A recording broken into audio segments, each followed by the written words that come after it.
નમસ્કાર દર્શક મિત્રો, હું છું રૂપલ વણેચિયા. સંપૂર્ણ ન્યૂઝમાં આપનું સ્વાગત છે. પાલનપુર તાલુકાના રતનપુર ગામે 2 દિવસ પહેલા વીજળી પડવાથી શિવલિંગની જળધારા ખંડિત થઈ હતી અને દૂર દૂર સુધી તેના પથ્થરો ફેંકાયા હતા. તેમજ બાજુમાં શાળા પણ આવેલી હતી, પરંતુ ભગવાન શિવનો ચમત્કાર ગણો કે તેમની કૃપા કોઈને કશું નુકસાન થયું ન હતું.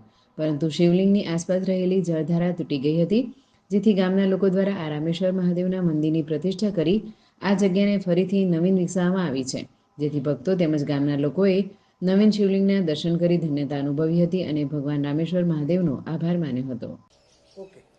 અમારા રતનપુર ગામમાં રામેશ્વર મંદિર છે, તે મંદિરમાં વીજળી પડેલી હતી. તે બધું એને શિખર તોડીને બહાર ફેંકી દીધેલો હતો. તેમની પણ કાલે પ્રતિષ્ઠા પણ થઈ ગઈ છે. તે બધાના હરુભરુમાં પ્રતિષ્ઠા પણ થઈ ગઈ છે. તે શિખર પણ કમ્પ્લીટ થઈ ગયો અને જે જગ્યા એની હતી એ સમાવેશ એ કરી નાખી છે. તે જય રતનપુરમાં રામેશ્વર ભગવાનની જય હો. વીજળી કેવી રીતે અંદર પ્રવેશી હતી? વીજળી અંદર પ્રવેશ કરી ઉપરથી ડાયરેક્ટ સીધી અંદર જ આવી ગઈ.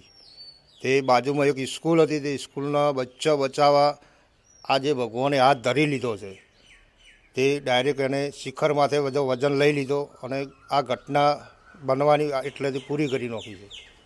આપનું નામ? આપણું નામ બાબુગીરી નરભેગીરી ગૌસ્વામી ગામ આકેડી.